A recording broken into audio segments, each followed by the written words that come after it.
നവകേരളം നന്മയുള്ള കേരളം വികസന വസന്തത്തിന്റെ 10 വർഷങ്ങൾ.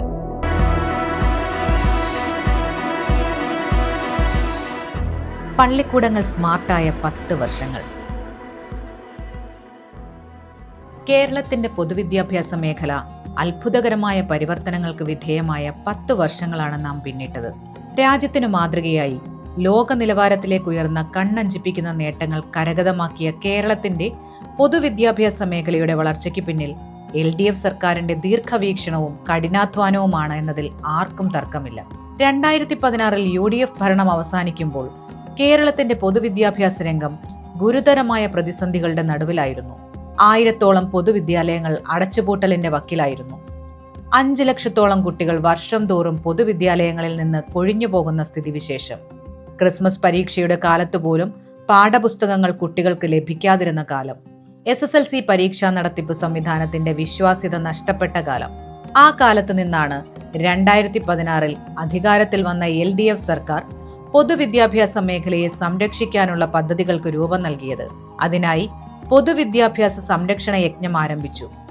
അതിന്റെ ഭാഗമായി പൊതുവിദ്യാഭ്യാസ മേഖലയിൽ അടിസ്ഥാന സൗകര്യങ്ങൾ വികസിപ്പിക്കുന്നതിനുള്ള പദ്ധതികൾ തയ്യാറാക്കി. 5000 കോടി രൂപയാണ് ഇതിനായി സർക്കാർ ചിലവാക്കിയത്. 2565 കോടി ചെലവാക്കി 973 സ്കൂൾ കെട്ടിടങ്ങൾ പുനർനിർമ്മിക്കാൻ തീരുമാനിച്ചു. ഇതിൽ മഹാഭൂരിപക്ഷവും പൂർത്തിയായി. ഹൈടെക് സംവിധാനങ്ങളോട് കൂടിയ മനോഹരമായ കെട്ടിടങ്ങളുമായി കേരളത്തിലെ സർക്കാർ സ്കൂളുകൾ രാജ്യത്തിന് മുമ്പിൽ തലയുയർത്തി നിൽക്കുന്ന അഭിമാനകരമായ കാഴ്ചയാണ് നാം കാണുന്നത്. വിവര സാങ്കേതിക വിദ്യയുടെ നൂതനമായ സാധ്യതകൾ പ്രയോജനപ്പെടുത്താൻ കഴിയും വിധം 50,000 സ്മാർട്ട് ക്ലാസ് മുറികൾ തയ്യാറാക്കി. അങ്ങനെ സ്മാർട്ട് ക്ലാസ് റൂമുകൾ എന്ന സങ്കല്പം കേരളത്തിൽ യാഥാർത്ഥ്യമാക്കി. അധ്യയന വർഷത്തിന്റെ അവസാനം തന്നെ പുതിയ അധ്യയന വർഷത്തേക്കുള്ള പാഠപുസ്തകങ്ങൾ തയ്യാറാക്കി സ്കൂളുകളിൽ എത്തിച്ചു. സൗജന്യ യൂണിഫോം ഉറപ്പാക്കി. സ്കൂൾ ഉച്ചഭക്ഷണത്തിന്റെ മെനു കുട്ടികളുടെ ശാരീരിക മാനസിക വികാസം ഉറപ്പുവരുത്താൻ കഴിയും വിധം പരിഷ്കരിച്ചു. ഭൗതിക സാഹചര്യങ്ങൾ മെച്ചപ്പെടുത്തുക മാത്രമല്ല, പൊതുവിദ്യാലയങ്ങളിലെ അക്കാദമിക് നിലവാരം മികവുറ്റതാക്കാനും പദ്ധതികൾ തയ്യാറാക്കി. ഇതിനായി സമഗ്ര ഗുണമേന്മ പദ്ധതി ആവിഷ്കരിച്ചു. സ്കൂൾ ക്ലാസുകളിൽ സബ്ജക്ട് മിനിമം നടപ്പാക്കി. സ്കൂൾ ക്ലാസ്, വ്യക്തിഗത തലങ്ങളിൽ അക്കാദമിക് മാസ്റ്റർ പ്ലാനുകൾ തയ്യാറാക്കി.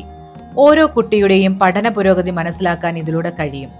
200-ലധികം പ്രവൃത്തി ദിനം ഉറപ്പാക്കാൻ നടപടി സ്വീകരിച്ചു. ഈ പ്രവർത്തനങ്ങളുടെ എല്ലാം ഭാഗമായി 10 ലക്ഷത്തിലധികം കുട്ടികളാണ് പുതുതായി പൊതുവിദ്യാലയങ്ങളിലേക്ക് എത്തിയത്. രാജ്യമാകെ പൊതുവിദ്യാലയങ്ങൾ അടച്ചുപൂട്ടൽ ഭീഷണിയെ നേരിടുകയാണ്.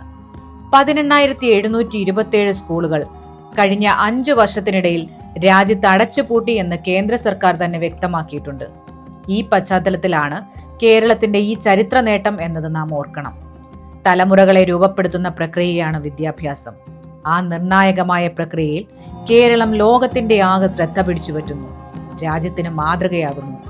വിദ്യാഭ്യാസ മേഖലയിലെ ഈ വിസ്മയം നമുക്ക് തുടരണം. പുസ്തകങ്ങളില്ലാത്ത, സ്കൂളുകൾ അടച്ചുപൂട്ടുന്ന ഇരുണ്ട കാലത്തേക്ക് മടങ്ങാൻ കേരളം തയ്യാറല്ല. വികസനത്തിന്റെ, പുരോഗതിയുടെ ഈ യാത്രയിൽ നമ്മെ നയിക്കാൻ ഇടതുപക്ഷമല്ലാതെ മറ്റാര്?